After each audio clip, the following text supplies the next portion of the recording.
कर्म किम अकर्म इति कवयः अपि अत्र मोहिताः तत् ते कर्म प्रवक्ष्यामि यत् ज्ञात्वा मोक्ष्यसे अश्रुभात् किं कर्म किं कर्मेति कवयोऽप्यत्र मोहिताः तत्ते कर्म प्रवक्ष्यामि यज्ञात्वा मोक्षसे श्रुभात् किं कर्म किं कर्मेति कवयोऽप्यत्र मोहिताः तत्ते कर्म प्रवक्ष्यामि यज्ञात्वा मोक्षसे श्रुभात् किं कर्म किं कर्मेति कवयोऽप्यत्र मोहिताः तत्ते कर्म प्रवक्ष्यामि यज्ञात्वा मोक्षसे श्रुभात् किं कर्म किं कर्मेति कवयोऽप्यत्र मोहिताः ते कर्म प्रवक्ष्यामि यज्ञात्वा मोक्षसे शुभात् किं कर्म किं कर्मेति कवयोऽप्यत्र मोहिताः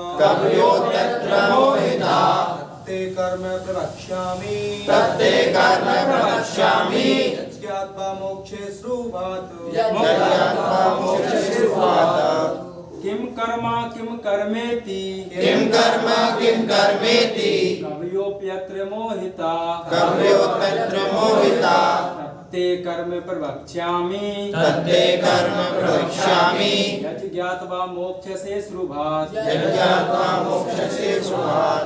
किं कर्म किं कर्मेति कवयोऽप्यत्र मोहिताः तत्ते कर्म प्रवक्ष्यामि यज्ञात्वा मोक्षसे शुभात् किम क्या है कर्म कर्म किम क्या है अकर्म निष्क्रियता इति इस प्रकार कवयः बुद्धिमान अपि भी अत्र इस विषय में मोहिताः मोहग्रस्त रहते हैं तत् वह ते तुमको कर्म प्रवक्ष्यामि कहूँगा यत् जिसे ज्ञात्वा जानकर मोक्ष से तुम्हारा उद्धार होगा अश्रुभात् कल्याण से अशुभ से। अनुवाद एवं तात्पर्य अभय चंडालिन भक्ति वेदांत प्रभुपाद जी द्वारा अनुवाद। कर्म क्या है और अकर्म क्या है इसे निश्चित करने में बुद्धिमान व्यक्ति भी मोहग्रस्त हो जाते हैं। अतएव मैं तुमको बताऊंगा कि कर्म क्या है जिसे जानकर तुम सारे अशुभ से मुक्त हो सकोगे। तात्पर्य कृष्ण भावनामृत में जो कर्म किया जाए वह पूर्ववर्ती प्रामाणिक भक्तों के आदर्श के अनुसार होना चाहिए। इसका निर्देश 15वें श्लोक में किया गया है। ऐसा कर्म स्वतंत्र क्यों नहीं होना चाहिए, इसकी व्याख्या अगले श्लोक में की गई है। कृष्ण भावनामृत में कर्म करने के लिए मनुष्य को उन प्रामाणिक पुरुषों के नेतृत्व का अनुगमन करना होता है जो गुरु परंपरा में हो, जैसा कि इस अध्याय के प्रारंभ में कहा जा चुका है। कृष्ण भावनामृत पद्धति का उपदेश सर्वप्रथम सूर्य देव को दिया गया, जिन्होंने इसे अपने पुत्र मनु से कहा। मनु ने इसे अपने पुत्र इक्ष्वाकु से कहा और यह पद्धति तब से इस पृथ्वी पर चली आ रही है। अतः परंपरा के पूर्ववर्ती अधिकारियों के पद चिन्हों का अनुसरण करना आवश्यक है, अन्यथा बुद्धिमान से बुद्धिमान मनुष्य भी कृष्ण भावनामृत के आदर्श कर्म के विषय में मोहग्रस्त हो जाते हैं। इसीलिए श्री भगवान ने स्वयं ही अर्जुन को कृष्ण भावनामृत का उपदेश देने का निश्चय किया। अर्जुन को साक्षात भगवान ने शिक्षा दी, अतः जो भी अर्जुन के पद चिन्हों पर चलेगा वह कभी मोहग्रस्त नहीं होगा। कहा जाता है कि अपूर्ण प्रायोगिक ज्ञान के द्वारा धर्म पद का निर्णय नहीं किया जा सकता। वस्तुतः धर्म को केवल श्री भगवान ही निश्चित कर सकते हैं। धर्मम तो साक्षात भगवत प्रणीतम। श्रीमद् भागवतम स्कंद 6 अध्याय 3 श्लोक क्रमांक 19। अपूर्ण चिंतन द्वारा कोई किसी धार्मिक सिद्धांत का निर्माण नहीं कर सकता। मनुष्य को चाहिए कि ब्रह्मा, शिव, नारद, मनु, चारों कुमार, कपिल, प्रहलाद, भीष्म, सुखदेव गोस्वामी, यमराज, जनक तथा बलि महाराज जैसे महान अधिकारियों के पद चिन्हों का अनुसरण करे। केवल मानसिक चिंतन द्वारा यह निर्धारित करना कठिन है कि धर्म या आत्म साक्षात्कार क्या है। अतः श्री भगवान अपने भक्तों पर अहेतु की कृपावश स्वयं ही अर्जुन को बता रहे हैं कि कर्म क्या है और अकर्म क्या है। केवल कृष्ण भावनामृत में किया गया कर्म ही मनुष्य को भवबंधन से उबार सकता है। ओम अज्ञानतिमिरान्धस्य ज्ञानाञ्जनशलाकया चक्षुरुन्मीलितं येन तस्मै श्रीगुरवे नमः। श्रीचैतन्यमनोभीष्टं स्थापितं येन भूतले स्वयं रूपः कदा मह्यं ददाति स्वपदान्तिकं। वन्देऽहं श्रीगुरो श्रीयुतपदकमलं श्रीगुरुं वैष्णवांश्च श्रीरूपं साग्रजातं सहगणं रघुनाथान्वितं तं सजीवं साद्वैतं सावधूतं परिजन सहितं कृष्ण चैतन्य देवं श्री राधा कृष्ण पादान सहगण ललिता श्री विशाखान्वितांश्च नामश्रेष्ठं नमोऽपि सच्चिपुत्रमात्र स्वरूपं रूपं तस्याभजं परिमाधुरीं गोष्ठवतीं राधा कुण्डं गिरिवरमहो राधिका माधवाशां प्राप्तो यस्य पतितकृपया श्रीगुरुं तं नतोऽस्मि। नमो ओम विष्णुपादाय कृष्णपृष्ठाय भूतले श्रीमते भक्तिविकासस्वामिने नमः। ओम विष्णुपादाय कृष्णपृष्ठाय भूतले श्रीमते भक्तिवेदांत स्वामिने नमस्ते। सारस्वती गौरवाणी प्रचारिणे निर्विशेष शून्यवादी पाश्चात्य। जय श्री कृष्ण चैतन्य प्रभु नित्यानंद श्री अद्वैत गदाधर शिवासादि गौर भक्तवृंद। हरे कृष्णा कृष्णा कृष्णा हरे हरे, हरे राम राम राम हरे हरे। हरे कृष्णा कृष्णा कृष्णा हरे हरे, हरे राम राम राम हरे हरे। हरे कृष्णा। तो आज हम चर्चा कर रहे हैं श्रीमद् भगवत गीता के 4थे अध्याय के 16वें श्लोक पे। तो भगवान श्री कृष्ण अभी आगे के कुछ श्लोकों में और पीछे के कुछ श्लोकों में हमने देखा भगवान कर्म की बात कर रहे हैं। और हम देखते हैं कि भगवान ने इस अध्याय में पहले तो बताया कि परंपरा क्या है, कैसे ये ज्ञान आता है। कुछ श्लोकों में हमने देखा जैसे भगवान ने बताया एवं विवस्वते योगन कि मनु द्वारा इक्ष्वाकु द्वारा ये ज्ञान आया। फिर भगवान ने बताया कि मैं इस धरातल पे क्यों आता हूँ, उसके कारण क्या है, भगवान ने वो स्पष्ट किए अर्जुन को। उसके पश्चात फिर भगवान ने बोला कि मैं कैसे कार्य करता हूँ, फिर वो भगवान ने बताया। फिर भगवान ने ये बताया कि कैसे मैं ये सब करते हुए भी कर्म में नहीं बनता, ये सब वर्णन किया। फिर अभी भगवान श्री कृष्ण अर्जुन को बता रहे हैं कि तुम कैसे इस भवबंधन से मुक्त हो सकते हो। तो ये वर्णन भगवान ये श्लोकों में करने वाले हैं, आगे के कुछ श्लोक में। तो आज का ये जो श्लोक है किम कर्मैति, तो कर्म क्या है और अकर्म क्या है। कवयो यानी बड़े बड़े कवि महान लोग भी प्यत्र मोहिता, तो इसमें मोहित हो जाते हैं। प्यत्र अत्र मतलब कि भी, तत्ते कर्म। और भगवान कह रहे हैं कि अभी मैं जो कर्म तुमसे कहूंगा, यज् ज्ञात्वा मोक्ष से शुभात्, उस कर्म को जान के तुम मोक्ष से, तुमको मोक्ष की प्राप्ति होगी, ऐसा भगवान कह रहे हैं। तो शास्त्र में 3 शब्दों का प्रयोग किया गया है, कर्म, अकर्म और दूसरा विकर्म। तो कर्म यानी कि जो शास्त्र में निर्दिष्ट हैं और जो हमें इस भव बंधन में बांधते हैं, यानी कि सकाम कर्म, कर्म कांड जिसको कहते हैं, कर्म पद्धति। तो कर्म कोई व्यक्ति करता है तो उस कर्म करने से हमें इस भव बंधन में हम और ज्यादा इसमें फंसते रहते हैं। और फिर एक दूसरा शब्द है विकर्म। तो विकर्म अर्थात शास्त्र के विरुद्ध किया गया कर्म, निषिद्ध आचार। तो निषिद्ध आचार इसको कहते हैं कि ऐसा आचरण जो शास्त्र में अनुमोदन नहीं किया गया है, उसको विकर्म कहते हैं, यानी सरल भाषा में उसको कहेंगे तो पाप। और फिर तीसरा शब्द है अकर्म। तो अकर्म यानी ऐसा कर्म, ऐसा कार्य हम करें जिससे कि हम कार्य कर रहे हैं लेकिन उस कार्य का बंधन हमें नहीं लग रहा है, उसको अकर्म कहते हैं। तो वो कार्य क्या है, कैसे हम समझे? तो वो कार्य है कृष्ण भावना भावित कर्म।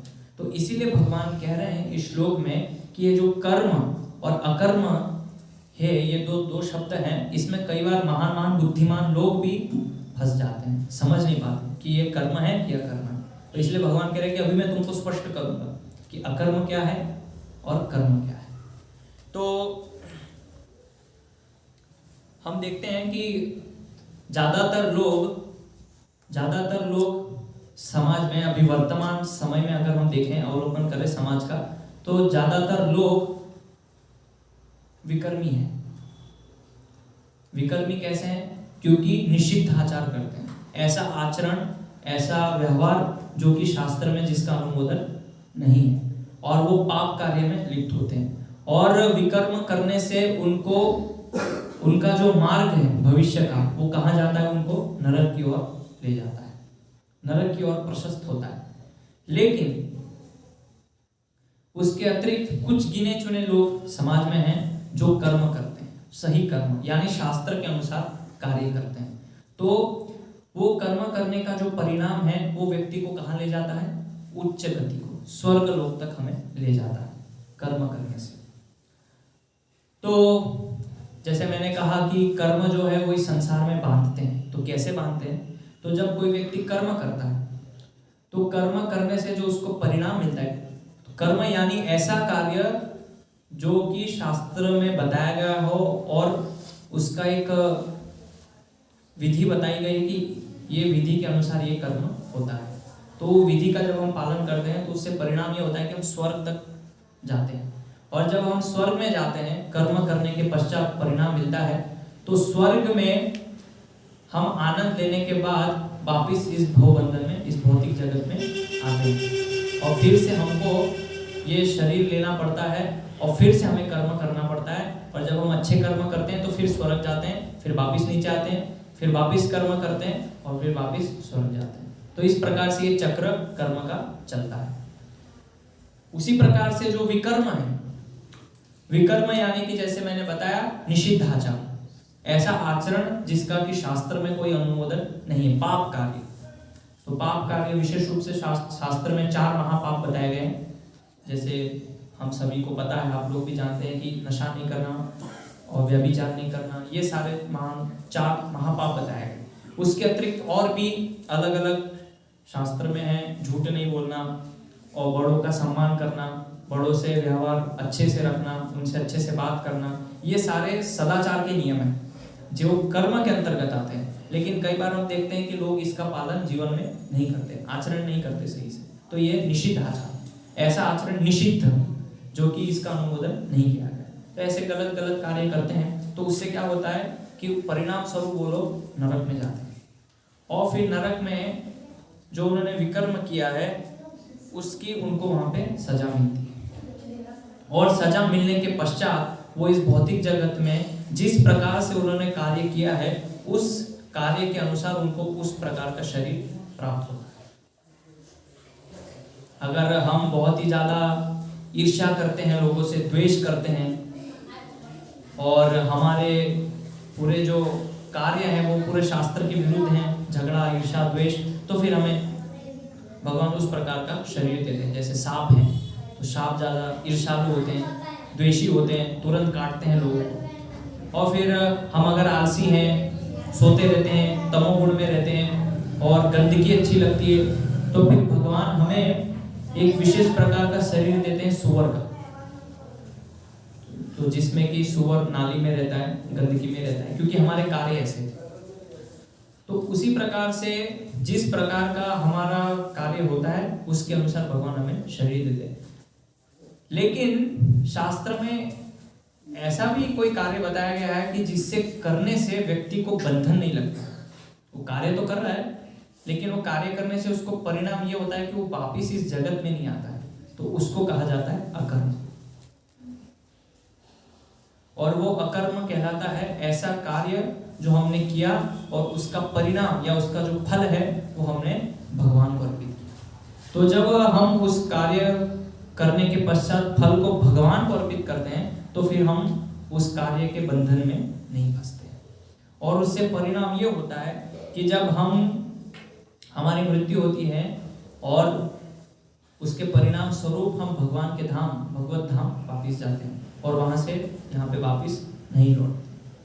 तो अभी प्रश्न ये मैंने आपको व्याख्या बताई कि कर्म, अकर्म, विकर्म क्या है। तो अभी हम देखेंगे कि ऐसे बहुत सारे शास्त्रों में कथाएं हैं कि जहाँ पे लोग या महान महान संत, मुनि या भक्तगण कभी कभी मतलब समझ नहीं पाए हैं कि ये क्या सही है कि गलत है, कर्म है कि अकर्म है। तो जैसे हम देखते हैं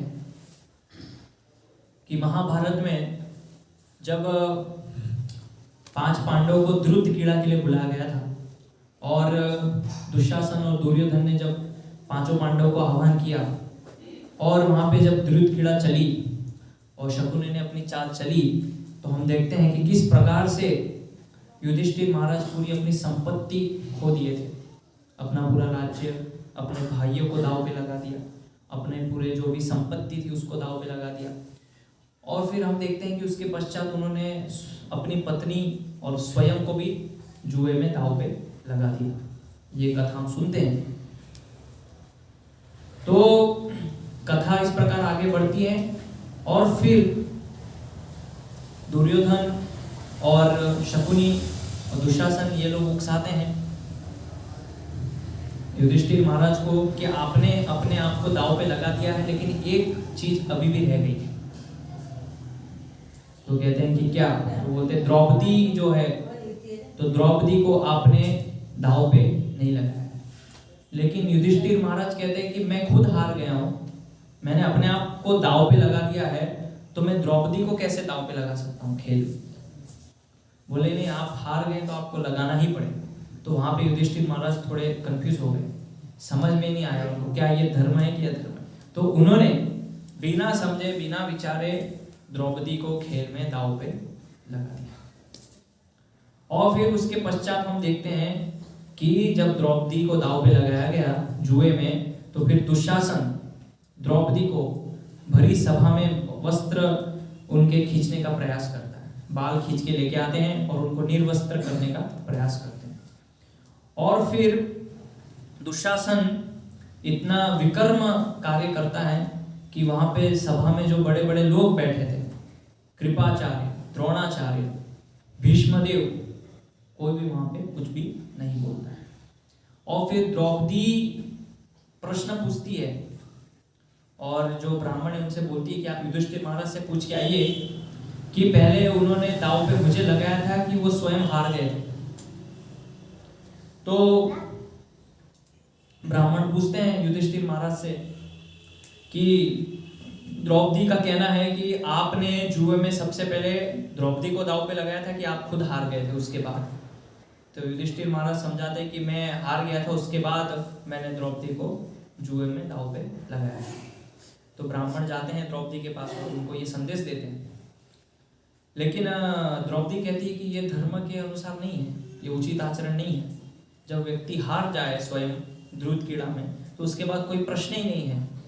लेकिन फिर भी दुशासन जबरदस्ती द्रौपदी को खींच के लेके आते हैं भरी सभा, कुरु सभा। तो द्रौपदी वहां पे स्वयं भीष्मदेव से पूछती है, लेकिन भीष्मदेव वहां पे कुछ भी नहीं बोलते, एक शब्द भी नहीं बोलते, क्योंकि उनको खुद को नहीं मालूम था कि ये मैं क्या करूं, इस परिस्थिति में मुझे क्या करना चाहिए। फिर द्रौपदी द्रोणाचार्य से पूछती है, लेकिन द्रोणाचार्य भी कुछ नहीं बोलते, क्योंकि उनको भी निर्णय लेने में कठिनाई हो रही थी, संकोच हो रहा था कि वो क्या बोले। फिर वो कृपाचार्य से पूछती है, लेकिन कृपाचार्य भी वहां पे कुछ नहीं बोलते। तो इस प्रकार से हम देखते हैं कि इतने भगवान के महान भक्त भीष्मदेव वहां उपस्थित थे, कृपाचार्य, ये लोग जिनको धर्म का पूरा ज्ञान है, धर्म की पूरी समझ है, वो लोग भी सही रूप से निर्णय नहीं ले पा रहे। तो इसे हम समझ सकते हैं। तो इसलिए भगवान कह रहे हैं कि बुद्धिमान से बुद्धिमान व्यक्ति भी ये चीजों में निर्णय लेने में कई बार भूल कर जाता है, उससे गलती हो जाती है। और फिर हम देखते हैं और कौन सी घटना है। तो जैसे हम देखते हैं कि जब कुरुक्षेत्र का युद्ध हो रहा होता है, तो उसमें कर्ण का पहिया, रथ का पहिया फंस जाता है, लेकिन भगवान कहते हैं इसका वध कर दो। लेकिन कृष्ण का आदेश जब आया तो अर्जुन ने कहा कि ये तो धर्म के अनुसार नहीं है। तो भगवान कह रहे हैं कि मैं बोल रहा हूं, इसलिए तुम मार दो। तो फिर भगवान उनको कहते हैं कि जब उन्होंने द्रौपदी के साथ गलत किया तब धर्म कहा था, और जब उन्होंने आपके साथ अपमान किया तब उस समय धर्म कहा था, तो इसलिए मैं बोल रहा हूं तो आप मार दो कर्ण। तो फिर अर्जुन भगवान की बात स्वीकार करके, और क्योंकि भगवान खुद बोल रहे हैं तो फिर कोई प्रश्न ही नहीं है, वहां पे कोई संशय नहीं है, तो अर्जुन खुद कर्ण का वध करते हैं। ये हम देखते हैं। तो इसीलिए हमने ये तात्पर्य में सुना कि यहाँ पे श्रीमद् भागवतम छठे स्कंद के 3 अध्याय के 19वें श्लोक से श्लोक बताया गया है, धर्मम तो साक्षात भगवत प्रणीतम, कि धर्म साक्षात भगवान के मुख से निकली हुई वाणी है। भगवान के मुख से जो भी शब्द निकलता है वो धर्म है। अगर भगवान श्री कृष्ण अर्जुन को बोल रहे हैं कि कर्ण को मार दो, भले ही वो रथ में नहीं है, तो वो धर्म है। अगर भगवान श्री कृष्ण युधिष्ठिर से कह रहे हैं कि तुम झूठ बोलो, तो वो धर्म है, क्योंकि भगवान बोल रहे हैं। इसलिए कहा गया धर्मम तो साक्षात भगवत प्रणीतम, ये धर्म की परिभाषा है। तो कई बार हमें कल्पित होता है ना कि धर्म मतलब क्या, कैसे हम समझे। तो धर्म इस प्रकार से समझना है कि जो भी भगवान ने शास्त्रों में उपदेश दिए या जो वाणी कही है वो धर्म है, और उसके अतिरिक्त जो कुछ भी है वो अधर्म है। तो फिर आप कह सकते हैं कि इतनी सारी किताबें हैं, लोग पढ़ते हैं, सब धर्म की किताबें हैं, लेकिन अगर वो भगवान की वाणी नहीं है तो वो भले ही धर्म के रूप से हमें लगती हो, ऐसी प्रदर्शित होती हो, लेकिन वो अधार्मिक किताब है, धार्मिक पुस्तक नहीं है। तो ये उसकी परिभाषा है। तो यहाँ पे बताया गया कि तो फिर हमें कर्म कैसे करने चाहिए या अकर्म कैसे करने चाहिए। तो यहाँ पे जैसे बताया है ब्रह्मा, शिव, प्रहलाद, कपिल, तो ये 12 महाजनों का वर्णन यहाँ पे तात्पर्य में दिया है।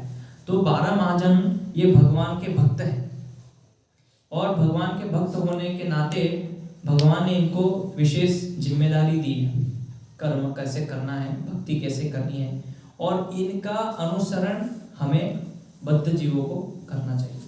तो जो भी कार्य हम अपने जीवन में करते हैं वो सारी चीज शास्त्रों में होती है।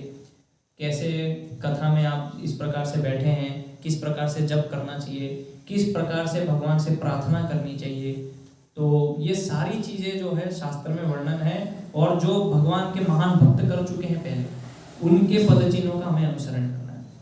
जैसे कि एक उदाहरण कि भगवान से प्रार्थना करनी चाहिए, तो अभी भगवान से प्रार्थना कैसी करनी चाहिए और क्या करनी चाहिए, वो उल्लेख जो है आपको शास्त्र में मिलेगा। नहीं तो हम अपने मन से प्रार्थना कर सकते हैं कि भगवान मेरा विवाह हो जाए या मेरी जॉब लग जाए, लेकिन उस प्रार्थना का अनुमोदन शास्त्र में नहीं है।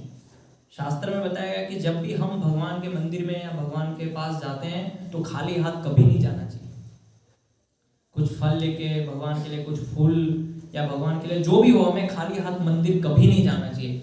और फिर शास्त्र में कहा है कि कुछ भी नहीं कर सकते तो कम से कम 2 हाथ जोड़ के भगवान से हमारे हृदय में जो भाव है, प्रार्थना है, वो प्रकट करनी चाहिए। तो हमें अपनी क्षमता देखनी चाहिए कि मेरी क्षमता क्या है। मैं मंदिर जा रहा हूं तो मैं ये, इससे हमारी भगवान को देने की भावना जो है बढ़ती है कि ये मेरा नहीं है, भगवान का है। तो ये भाव से जब हम मंदिर में जाते हैं, इसलिए आप देखिए पहले वैदिक काल में, वैदिक समय में जब भी कोई लोग मंदिर जाते थे तो घर से कुछ ना कुछ लेके जाते थे भगवान को देने के लिए। और जिसके पास कुछ नहीं होता है तो भगवान से हाथ जोड़ के अपने शुद्ध हृदय से भगवान के लिए प्रार्थना करते हैं। तो ये जो कर्म बताया गया शास्त्र में, ये वास्तव में हम अपने मन से निर्धारित नहीं कर सकते। तो प्रार्थनाएं कैसी होनी चाहिए उसका भी वर्णन है कि 2 हाथ जोड़ के, ठीक है, अब आप कह सकते हैं कि मेरी क्षमता नहीं है, मैं तो भगवान के लिए कुछ नहीं कर सकता, तो मैं हाथ जोड़ के प्रार्थना ही कर लेता हूँ। तो वो प्रार्थना कैसे करनी है, ये नहीं कि बस मुझे जो अच्छा लग रहा है या मेरे स्वार्थ के लिए जो अच्छा है वो मैं प्रार्थना करूँ। प्रार्थना ये करनी है कि भगवान मुझे आपकी चरण की छत्र छाया में रखिए, मुझे आपकी भक्ति में बनाए रखिए और आपकी सेवा दीजिए, ये सही प्रार्थना है। या किस प्रकार से कथा में बैठना है, तो बैठना कैसे है वो भी शास्त्र में बताया गया है। किस प्रकार से हमें चलना है वो शास्त्र में बताया गया है। भगवान का नाम जप कैसे करना है, कीर्तन कैसे करना है, ये सारी पद्धति शास्त्र में दी गई है। उसको कहते हैं कर्म। पूर्ववर्ती जो भगवान के भक्त हैं, संत हैं, उनके अनुसार कार्य करना, तो वो वास्तव में सही कर्म कहलाएगा। और उसके अतिरिक्त हम जो भी कार्य करेंगे वो विकर्म कहलाएगा, निश्चित आचार कहलाएगा। तो हमें अपने जीवन में देखने चाहिए कि क्या मैं ये जो कार्य कर रहा हूँ ये वास्तव में शास्त्र से मेल खा रहा है कि नहीं खा रहा है, ये शास्त्र के अनुसार है कि नहीं। जो मैं सोच रहा हूँ या जो मैं भगवान से प्रार्थना कर रहा हूँ या मैं जिस प्रकार से भगवान का नाम जप कर रहा हूँ या जिस प्रकार से मैं प्रसाद ले रहा हूँ, तो प्रसाद लेने में क्या भावना होनी चाहिए, क्या चेतना होनी चाहिए। तो ये जो मैं सब सोच रहा हूँ, कर रहा हूँ, क्या ये शास्त्र से है कि मेरे मन के खुद के विचार है, कि मेरे मन में आया इसलिए मैं ऐसा विचार कर रहा हूँ और मुझे अच्छा लग रहा है इसलिए मैं ऐसा सोच रहा हूँ। तो अगर ऐसा है तो फिर आप भक्ति में होते हुए भी नहीं है।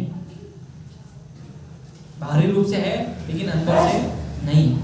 क्यों नहीं है? क्योंकि हम अंदर से अपने हिसाब से कार्य कर रहे हैं, अपने हिसाब से कर्म कर रहे हैं। तो कर्म जो है यहाँ पे भगवान बता रहे हैं कि अभी मैं तुमको बताऊंगा।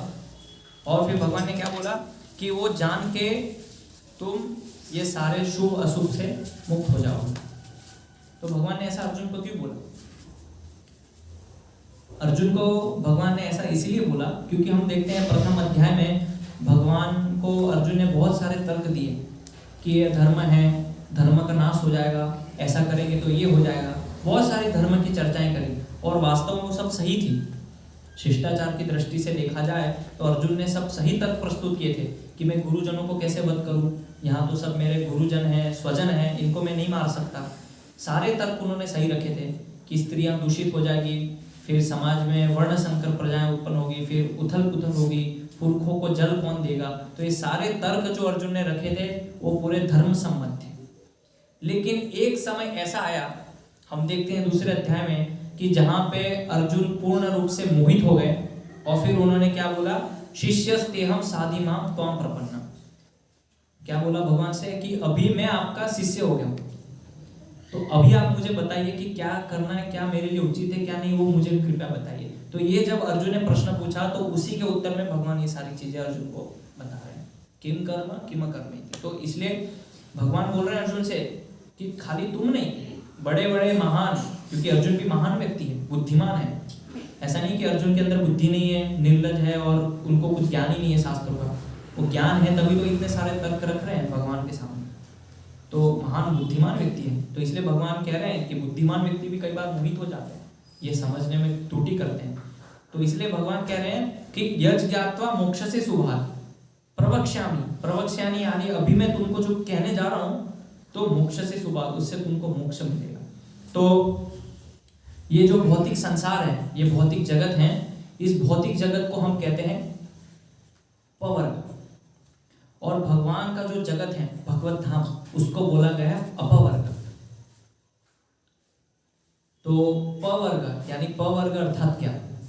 तो आपने सुना होगा क ख ग में पवर्ग क्या होता है, प फ ब भ म। है ना। तो ये भौतिक जगत को प वर्ग कहा जाता है। प वर्ग अर्थात प यानी परिश्रम। ये शास्त्र में वर्णन है कि यहाँ पे जितने भी जीव हैं, कोई भी जीव बिना परिश्रम के इस संसार में नहीं रह सकता। कोई भी आप देख लीजिए, चाहे वो चींटी हो, कुत्ता हो या मनुष्य हो, कोई भी ले लीजिए, कोई भी जीवात्मा बिना परिश्रम किए हुए आपको नहीं दिखेगा। तो इसलिए क्या करेगा? परिश्रम। प से फिर प फ से परिश्रम करते तो क्या होता है? फेन। परिश्रम करते तो झाग निकलती ना, फेन आ जाता है। तो आदमी इतनी मेहनत करता है, फिर एक समय पे मुंह में से झाग निकलती, फेन। तो ब से बंधन।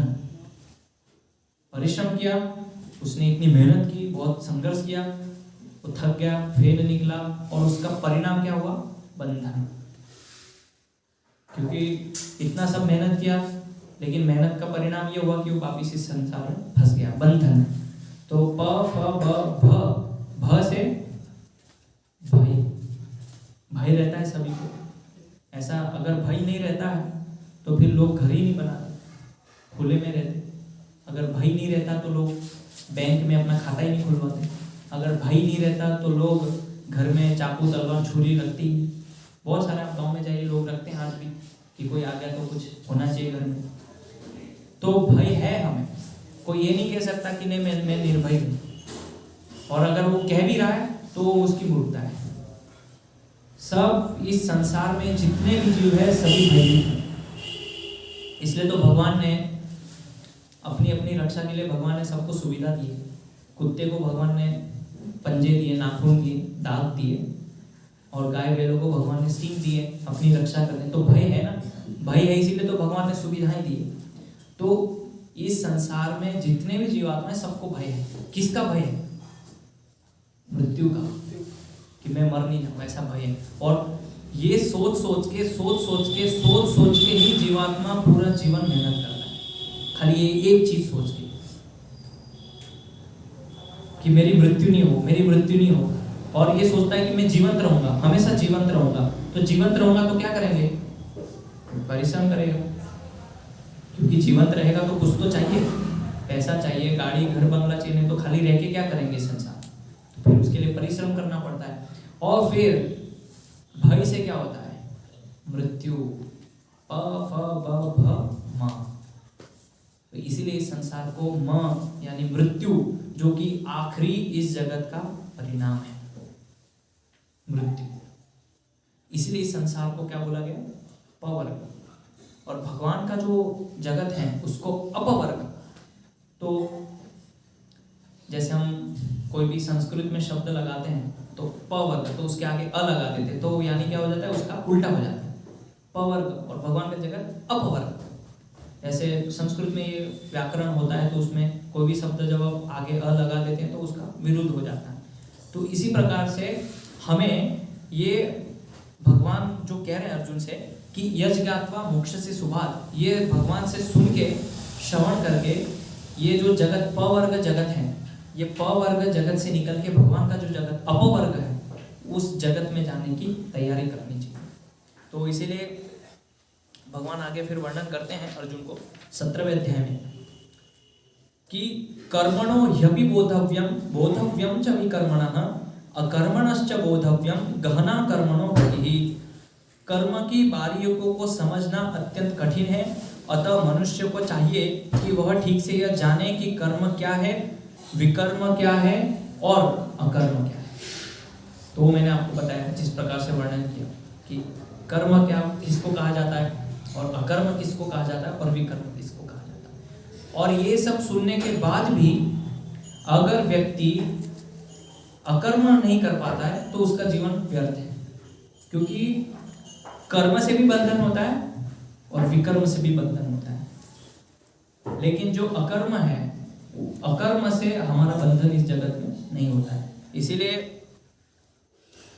कृष्ण भावनामृत ये जो आंदोलन है, इसमें जब हम भगवान की अलग अलग सेवाएं करते हैं, भगवान की बहुत सारे लोग अपने अपने स्थल से, अपनी बुद्धि के अनुसार, अपनी क्षमता के अनुसार भगवान की सेवा करते हैं, तो वो सेवा करने से भगवान उस सेवा को स्वीकार करते हैं, और जब भगवान उस सेवा को स्वीकार करते हैं तो उसका परिणाम फल ये होता है कि भगवान आपको इस संसार में वापस नहीं भेजते, आपके घर बुला लेते हैं। जैसे हम श्रीमद् भागवत में वर्णन है, श्रीमद् भागवत में 11वें स्कंद में भगवान श्री कृष्ण उद्धव को बताते हैं कि जिस प्रकार से एक यात्री है और जो घूमता है भ्रमण करता है, अलग अलग तीर्थों पे जाता है, भगवान के दर्शन करता है, तो आखिरी में उसकी इच्छा ये होती है कि अब घर जाना चाहिए। होती है कि नहीं होती? ऐसा नहीं कि बस अब आए हैं तो अब जीवन भर ही घूमते ही रहेंगे, तीर्थ यात्रा ही करते रहेंगे, ऐसा नहीं होता। आखिरी में उसकी इच्छा होती है कि अब घर जाना चाहिए। तो उसी प्रकार से ये जो जगत है इसकी तुलना यात्रा के साथ की गई है कि जीवात्मा यहाँ पे आता है, यात्रा करता है, लेकिन वो भूल जाता है कि मुझे मेरे घर भी वापस जाना है। उसको याद ही नहीं रहता है, ये स्मरण ही नहीं रहता है। क्यों स्मरण नहीं रहता है? तो जैसे उदाहरण मैं देता हूँ, ये भी उदाहरण बहुत ही अगर आपको समझ में आए तो समझिए।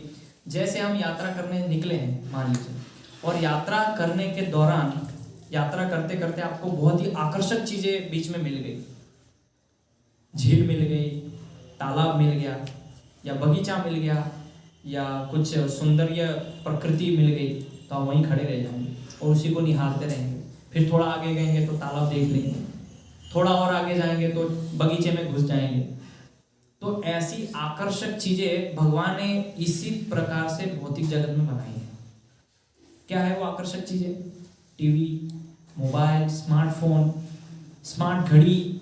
अभी तो घड़ी इतनी एडवांस है कि मोबाइल की भी ज़रूरत नहीं है, मोबाइल को भी पीछे छोड़ दिया।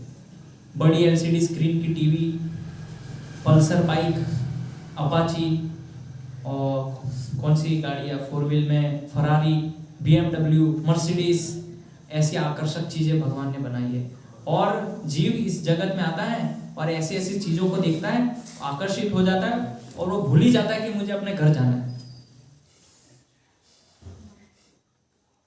तो समस्या किसकी है? जीवात्मा की है कि भगवान की?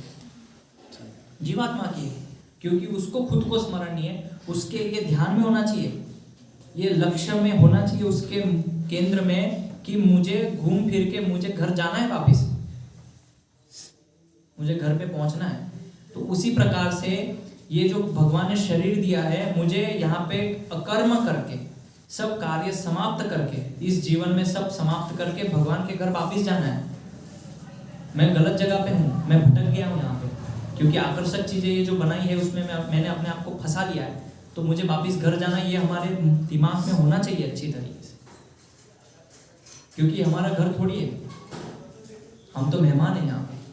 वास्तव में ये जो घर है ये भगवान की शक्ति, महामाया, जो माया प्रतिदिन काम करती है इस संसार में, उसका ये जगत है। लेकिन हम तो कृष्ण के अंश है ना, क्योंकि भगवान श्री कृष्ण खुद बोलते हैं ममैवांसो जीवलोके, कि यहाँ पे जितने भी जीव हैं वो मेरे अंश हैं। लेकिन कहीं आपने सुना है कि माया देवी बोल रही है कि सब मेरे अंश हैं?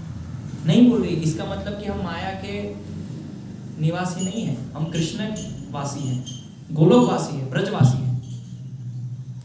तो हम इस जगत में इसका मतलब समय बर्बाद कर रहे हैं, हम भूल चुके हैं। तो इसीलिए भगवान कह रहे हैं कि ये सब मैं तुमको बताऊंगा तो क्या होगा, यज्ञ ज्ञात्वा मोक्ष से शुभात्। तो मैं जो कह रहा हूँ इस प्रकार से तुम कर्म करो। और फिर भगवान कह रहे हैं कि कर्म की बारीकी को समझना बहुत ही कठिन है, आप समझ नहीं पाएंगे कि कर्म क्या है कर्म। इसलिए भगवान कह रहे हैं कि सही से जानो। इसलिए भगवान कह रहे हैं अतः मनुष्य को चाहिए कि यह ठीक से जाने कि कर्म किसे कहते हैं, अकर्म किसे कहते हैं, विकर्म किसे कहते हैं। अगर आप कर्म करेंगे तो भी बंधन में फंसेंगे, विकर्म करेंगे तो भी बंधन में फंसेंगे। इसलिए हमें क्या करना है, अकर्म करना है। अकर्म यानी कृष्ण भावना भावित कर्म। हमारा जो भी कर्म है वो भगवान के अनुसार होना चाहिए, शास्त्र के अनुसार होना चाहिए। जिन्होंने हमको वो मार्ग दिखाया है, जिन्होंने पहले वो मार्ग पे चल चुके हैं, उस मार्ग पे हमें चलना है। जैसे उदाहरण के लिए मान लीजिए आपके साथ कोई मित्र है और आप भ्रमण पे निकले और रास्ते में गड्ढे हैं, पत्थर हैं और कांटे हैं, और आपका दोस्त आपसे पहले पहुंच जाता है और आपका दोस्त कहता है कि इस रास्ते पे मत आना, यहाँ पे कांटे हैं, गड्ढे भी हैं, पत्थर भी गिरे हैं, तो ये रास्ता बहुत ही भयावह है, खतरनाक, इस रास्ते पे मत आना। लेकिन हम क्या बोलते हैं, नहीं मैं तो इसी रास्ते से आऊँगा, क्योंकि तुम गए हो ना, तुम्हारे पीछे पीछे मैं भी आऊँगा, मेरा साथ छोड़ के चले गए तुम।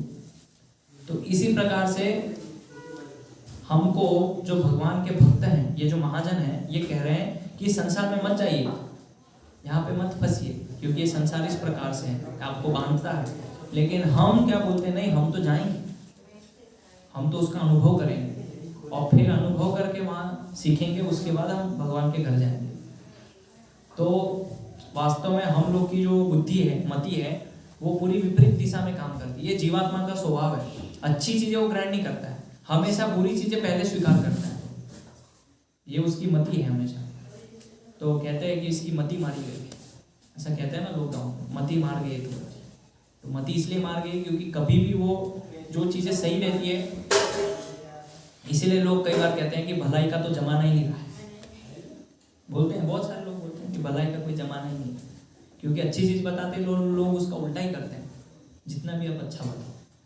तो इस प्रकार से शास्त्र में बता रहे हैं, भगवान खुद बोल रहे हैं, भगवान के भक्त भी बता रहे हैं, लेकिन हमको तो उल्टा ही करना है, हम उल्टा ही करेंगे।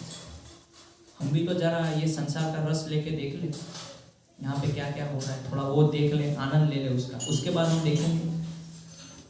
तो ये हमारी मूर्खता को प्रदर्शित करता है, ये बुद्धिमानी नहीं है। इसलिए फिर आगे भगवान और वर्णन करेंगे कि कैसे कर्मों को कैसे देखना चाहिए, उसकी बारीकियाँ क्या क्या है, उसको कैसे हम समझे, उसको जानने का प्रयास करें। तो फिर भगवान अर्जुन को और विस्तार से वर्णन करेंगे, और उसको समझने के पश्चात फिर जब हम उसके आधार पे कार्य करेंगे तो फिर हमको कर्म बंधन नहीं लगेगा।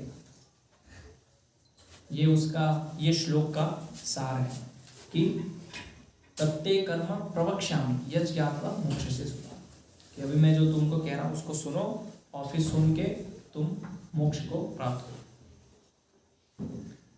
हरे कृष्ण। हरे कृष्ण। किसी का कोई प्रश्न जिज्ञासा पूछ सकते? प्रभु जी, मैं ये बोल रहा कि जैसे कोई अच्छे दिन स्थान लाते हैं, 11 का एक दिन पड़ता है, कई लोग कहते हैं कि यार स्वर्ग मिल गया है, स्वर्ग मिल गया है, तो ऐसा कैसे पता लगेगा कि भाई ये मतलब जो व्यक्ति गया उसको? हमें उनके कर्म देखने चाहिए कि उनके कर्म किस प्रकार से। अजामिल के साथ जो परिस्थिति हुई वो सबके साथ नहीं होती, क्योंकि हमने पूरे जीवन भर पाप किया और पाप करने के पश्चात या कुछ कारणवश उस व्यक्ति की ऐसे तिथि में मृत्यु हुई, लेकिन उसने पूरे जीवन भर जो पाप किया उसका परिणाम कहाँ जाएगा, उसकी सजा कौन भुगतेगा? तो वो तो उनको जाना ही पड़ेगा। और हम देखते हैं, जैसे मैंने पहले भी बताया प्रवचनों में, कि हमेशा कोई भी लोग मरते हैं तो हमेशा वो लोग वैकुंठवासी लिखते हैं, स्वर्गवासी लिखते हैं, लेकिन नरकवासी कोई नहीं लिखता है। क्यों नहीं लिखते हैं लोग? हम देखते हैं कि पूरे जीवन भर उसने पाप किया है, शास्त्र के अनुसार कर्म नहीं किया है, फिर भी लिखते वैकुंठवासी, और खूब रोज मांसाहार किया है, खूब नॉनवेज खाया है, मछली खाया और लिखा है वैकुंठवासी। तो मूर्खता है ना, क्योंकि कर्म तो उस प्रकार से नहीं थे, तो ये एक प्रकार से ये गलत है। तो ऐसे हमें स्वर्गवासी वैकुंठवासी नहीं लिखना चाहिए, वो तो गति उसकी क्या है वो उसके कर्म के आधार पे पता चलेगा कि उसके कर्म कैसे रहे हैं पूरे जीवन में, क्या क्या उसका आचरण था, कैसे उसका लोगों के साथ व्यवहार था, उसकी भाषा शैली क्या थी लोगों से, उसके आधार पे निर्णय किया जाएगा कि वो स्वर्ग में जाएगा कि नरक में जाएगा। हमारे लिख देने से थोड़ी ना कि वो स्वर्ग में पहुंच जाएगा, कि ये वैकुंठवासी हो गए तो अभी वैकुंठ जाएंगे। आप तो कुछ भी लिखते रहिए, आपके लिखने से क्या होगा?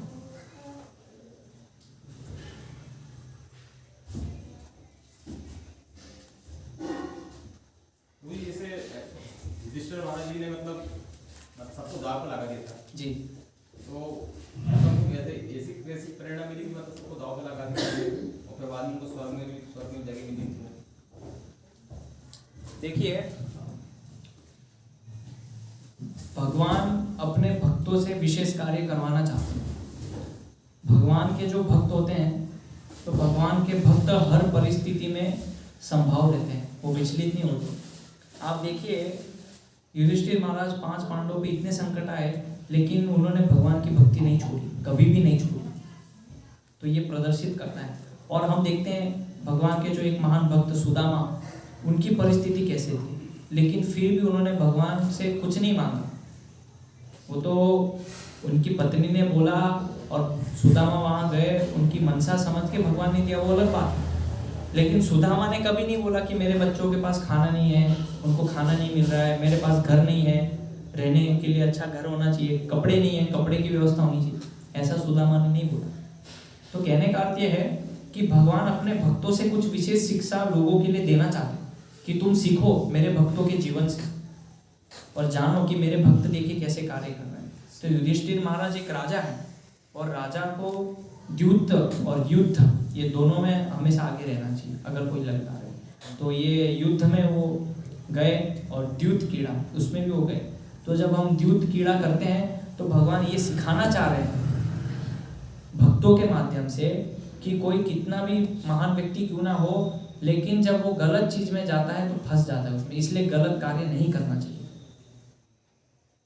कुछ मूर्ख लोग होंगे वो ये कहेंगे कि युधिष्ठिर महाराज ने किया तो मैं भी तो जुआ खेल सकता हूँ, लेकिन उससे शिक्षा ये लेनी है कि भगवान के भक्त भी उसमें गए तो फंस गए, तो इसलिए वो कार्य हमें नहीं करना है। ये शिक्षा लेनी उससे, शिक्षा ये नहीं लेनी कि उन्होंने किया इसलिए मुझे भी करना है, वो गलत हो जाएगा। तो भगवान कई बार कुछ चीजें जो है अपने भक्तों के माध्यम से लोगों के जन सामान्य वो शिक्षा प्रदर्शित करते हैं, वो उसका कारण था। प्रभु जी 11 का तो खैर मान लिया कि उसके कर्म के आधार पे निर्णय करेंगे, पर 11 में आदमी तारीख लिख के चले जाओ, उसको कहता हो कि आज मेरी तारीख 5-6 को मृत्यु, उसकी बुद्धिमत्ता कहेंगे, उसको क्या कहेंगे? बुद्धिमत्ता, बुद्धिमान व्यक्ति कहेंगे उनको। तो उसका पाप और पुण्य का कुछ है देखा नहीं, पाप पुण्य नहीं, अगर वो व्यक्ति देख पा रहा है, उसकी दृष्टि है तो बुद्धिमान है, वो ज्ञानवान है, उसको ज्ञान है मतलब शास्त्र का, तभी तो वो देख पा रहा है। ऐसे अनेक अनेक और भी लोग हैं जो अपनी मृत्यु को देख पाते हैं कि इस दिन में मृत्यु, इस नक्षत्र में मैं अपने शरीर को छोड़ूंगा, तो उनको ज्ञान है, वो देख पा रहे हैं कि ये नक्षत्र है, उपयुक्त नक्षत्र है, इस नक्षत्र में मुझे अपना शरीर छोड़ना चाहिए। तो उसमें कोई आश्चर्य की बात नहीं है। तो जो बुद्धिमान लोग हैं वो ऐसा, जो ज्ञान में निष्ठ हैं, पूर्ण है ज्ञान में, वो कर सकते हैं ऐसा। प्रभु जी ऐसा ये युद्ध चल रहा है यूक्रेन का रूस का जी, इसमें बुद्धिमान व्यक्ति होने के बाद भी ये पृथ्वी को नुकसान पहुंचा रहा है। अब इसका क्या होगा कि अपने अपने दोनों एम में, जैसे क्लाइमेट चेंज होगा, कुछ समय बाद क्लाइमेट चेंज होगा, उसमें सभी लोगों के जो भक्त हैं वो भी परेशान हो जाएंगे और जो भक्त रहेंगे वो तो परेशान रहेंगे। देखिए युद्ध हो रहा है ये आश्चर्य नहीं है, लोग युद्ध कर रहे हैं, ये तो हो ही रहा है ना। इतिहास में इतने युद्ध हुए, बड़े बड़े युद्ध हुए, हिटलर आया उसने युद्ध किया, नेपोलियन, अलेक्जेंडर, कितने सारे लोग आए जिन्होंने युद्ध किए, हमले किए, और इतिहास में हम देखते हैं मुगलों ने भी युद्ध किया। तो युद्ध तो होते आ रहे हैं, लेकिन हमें ये सोचना चाहिए कि इंसान आपस में इंसान से क्यों लड़ रहा है। प्रश्न ये नहीं है कि यूक्रेन और रशिया क्यों लड़ रहे हैं, प्रश्न ये होना चाहिए कि यूक्रेन के अंदर जो मनुष्य है और रशिया के अंदर जो मनुष्य है वो आपस में क्यों लड़ रहे हैं। प्रश्न ये होना चाहिए कि मनुष्य मनुष्य आपस में क्यों लड़ रहे हैं। तो भगवान श्री कृष्ण भगवद गीता के 4थे अध्याय में बोलते हैं, जो कि हमने वर्णन कर चुके हैं पहले, वीतराग भय क्रोधा मनमया मामुपाश्रितः। तो भगवान कहते हैं कि युद्ध के केवल 3 कारण बताए गए, राग, भय और क्रोध। तो ये 3 चीजों की वजह से व्यक्ति युद्ध करता है। राग, राग यानी आसक्ति, अटैचमेंट। तो हम देखते हैं कि भारत में बहुत सारे लोग आए जिन्होंने हमले किए, तो आसक्ति थी कि भारत के पास इतना सोना जवेरात ये वो, तो आसक्ति, राग है, इसकी वजह से उन्होंने युद्ध किया कि ये संपत्ति हमारी हो जाए। फिर हम देखते हैं कि युद्ध हुए भय की वजह से, तो यूक्रेन और ये सब क्यों हो रहा है, तो क्योंकि रशिया को भय है। तो जो नाटो है, जो यूनियन है, तो उन्होंने देखा कि अगर ये मिल के मेरे ऊपर आक्रमण करें तो भय, इनसिक्योरिटी, तो भय की वजह से उन्होंने युद्ध कर दिया। फिर हम देखते हैं क्रोध, क्रोध की वजह से लड़ाइयाँ होती है। उसने मुझे बोल दिया, उसने मुझे गाली दे दी, मेरा अपमान किया, मारने चले जाते हैं, युद्ध करते हैं, गाली गलौज करते हैं, तो क्रोध की वजह से लड़ाई होगी। तो भगवान श्री कृष्ण कह रहे हैं कि जब इंसान अगर आपस में ये समझ ले कि ये सारी संपत्ति भगवान की है, जो भी है भगवान का है, भगवान ने मुझे दिया है, और ये देश, ये समाज, ये राष्ट्र भगवान का है, ये भगवान की सत्ता है, अगर ये समझ सबके अंदर आ जाए तो फिर इंसान क्यों लड़ेगा आपस में? और जब इंसान नहीं लड़ेगा तो फिर देश कंट्री की बात ही नहीं है, क्योंकि इंसानों के अंदर ये समझ आ गई कि ये सब भगवान का है, भगवान की संपत्ति है। हम देखते हैं कि भूमि के लिए लोग लड़ाई करते हैं कि ये मेरी भूमि है, ये मेरी जमीन है, और कई बार लड़ाइयाँ हो जाती, मार देते हैं एक दूसरे को छोटी सी भूमि के जमीन के लिए। ज़्यादा कुछ नहीं है, भूमि तो क्या है, लेकिन फिर भी लोग लड़ाइयाँ कर लेते हैं छोटे से। घरों में ऐसा होता है, परिवारों में, समाज में। तो अगर सभी दोनों तरफ से ये समझ हो कि ये भूमि, ये संपत्ति भगवान की है, और मैं नहीं था तो भी ये भूमि थी, मैं नहीं रहूँगा तो भी रहेगी, दोनों में ये समझ हो, तो फिर युद्ध का कोई प्रश्न ही नहीं है, क्योंकि दोनों में वो समझ है। तो वो समझ कैसे आएगी? वो समझ आएगी भगवद गीता से, और भगवद गीता की समझ कैसे आएगी? तो उसके लिए भगवान के भक्त हैं, और भगवान के भक्त लोगों को वो समझ देते हैं भगवद गीता की, और जब ये समझ के लोग भगवान के शरणागत होंगे तो युद्ध का कोई प्रश्न ही नहीं है। तो जहां पे भी आप युद्ध देख रहे हैं तो हमेशा याद कीजिए कि ये 3 कारण हैं: राग, आसक्ति कोई भी चीज से, फिर दूसरा भय, अगर आप इनसिक्योरिटी कि मेरे पास कोई सिक्योरिटी नहीं है, भय, और तीसरा क्रोध। अगर ये 3 चीज है तो हमेशा लड़ाइयाँ होगी। इसीलिए भगवान श्री कृष्ण भगवद गीता में बोलते हैं 5वें अध्याय के 29वें श्लोक में, भोक्ताराम यज्ञ तपसाम सर्वलोक महेश्वरम। भगवान कहते हैं कि भोक्ताराम, ये सारी चीजों का भोक्ता मैं हूँ, यज्ञ तपसाम सर्वलोक महेश्वरम, और ये सारे लोगों का मैं महेश्वर हूँ। सूरित सर्वभूतानाम, सभी भूतानाम यानी जितने भी जीवात्मा है उसका मैं सूरित हूँ। सूरित मतलब सबका भला करने वाला, बंधु है, सखा है। तो भगवान कहते हैं सूरित सर्वभूतानाम ज्ञात्वा माम शांति पृच्छति, और ये जब लोगों के अंदर समझ आएगी तो फिर शांति पृच्छति, फिर संसार में क्या होगा कि शांति प्राप्त होगी। लेकिन ये समझ नहीं है ना अभी। जैसे मैंने बताया कि लोग कहते हैं कि मेरी भूमि मेरी, लेकिन भगवान क्या बोल रहे, सर्वलोक महेश्वरम, कि सभी लोगों का मैं महेश्वर हूं। ये समझ जब आएगी तो शांति पृच्छति। इतना सिंपल भगवान ने सॉल्यूशन दिया है भगवद गीता में। छोटा सा प्रश्न पूछूं जी, मृत्यु का आभास पहले हो जाता है? सबको होता है। यमराज आते हैं, लोग डर जाते हैं, पेशाब कर देते हैं, टट्टी कर देते हैं, तो ये क्या है? मृत्यु का आभास है ना, कि यमराज आ गए, अभी मेरी मृत्यु होने वाली। अब बोल नहीं रहे, लेकिन क्रियाओं से ऐसा प्रदर्शित हो रहा है कि अभी ये व्यक्ति जाने वाला है। तो सबको आभास होता है कि अभी मृत्यु आ गई है, सामने खड़ी है। बोल नहीं पाता है आदमी, भयभीत हो जाता है, और ऐसी क्रियाएं होती है जो लगता है कि अभी ये व्यक्ति शरीर छोड़ने वाला है। तो वो क्या है? मृत्यु का आभास है।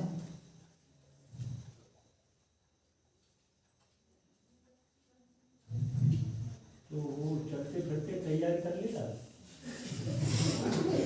चलते फिरते तैयारी क्यों करेगा? पक्का प्रश्न पूछ रहा हूँ मुझे, मतलब ये इसका प्रमाण देने के पक्ष में ही नहीं। आपने जो प्रश्न पूछा कि आभास होता है, तो आभास तो सबको होता है मृत्यु का। नहीं, फिर चलते कुछ बुद्धिमान होते हैं जो उसको समझ लेते हैं, कुछ बुद्धिमान जो उसको नहीं समझते। कुछ बुद्धिमान लोग होते हैं जो उसको जान लेते हैं, पहचान लेते हैं, लेकिन कुछ मूर्ख होते हैं उसको जान नहीं पाते, पहचान नहीं पाते। हमने तो गुरुजी हमने जानी हुई बात है, हमारे ससुर ने तो कह के मरे थे, नर्मदा जयंती आई, 12 बजे मेरी मृत्यु हो जाएगी, मुझे दाल बाटी चूरमा खिला दो, वो मुझे पलंग से उतार दो। जैसे हमने दाल बाटी खिलाई, पलंग से उतारे, उन्हें छोड़ दिए प्राण। नहीं, वही तो मैं कह रहा हूँ ना, कि जो ज्ञान में निष्ठ हैं, बुद्धिमान हैं, वो समझ जाते हैं। लेकिन जो बुद्धिमान नहीं है, तो फिर जैसे हम देखते सामान्य स्थिति लोगों के साथ होगी, वैसी स्थिति होती है। उसमें ये नहीं बोल रहा हूँ कि वो गलत है, लेकिन आपका जो प्रश्न है कि आभास होता है कि नहीं, वो मृत्यु का आभास सबको होता है। और ऐसा नहीं कि उन्होंने लिखा है कि इस दिन मेरी मृत्यु होगी, तो इसका मतलब पक्का है कि अब मैं भगवान के घर ही जाऊंगा, ऐसा जरूरी नहीं है। ठीक है, उन्होंने अपनी मृत्यु निश्चित कर ली, लिख भी दिया, हो भी गए, लेकिन उनके पूरे जीवन भर जो पाप कर्म रहे या जो भी अनजाने में जो गलतियां हुई है उसका परिणाम कहा जाएगा, वो तो उनको भुगतना पड़ेगा। तो उससे क्या फर्क पड़ा चाहे हम लिख दे कि नहीं लिख दे, उससे तो कोई मतलब ही नहीं, क्योंकि मृत्यु तो वैसे ही होने वाली है। तो लिख के मैं क्या प्रदर्शित करना चाह रहा हूँ? ये तो 10% अगर गलत काम किए और 90 अगर अच्छे किए तो लेकिन 10 तो गलत किए ना, उसमें क्या नरक नहीं जाना? जाना पड़ेगा, क्यों नहीं जाना? तो नरक है ही क्यों फिर? भगवान को आवश्यकता ही नहीं थी नरक बनाने की, स्वर्ग और भगवत धाम रखते बस, उसकी जरूरत ही नहीं होनी चाहिए थी।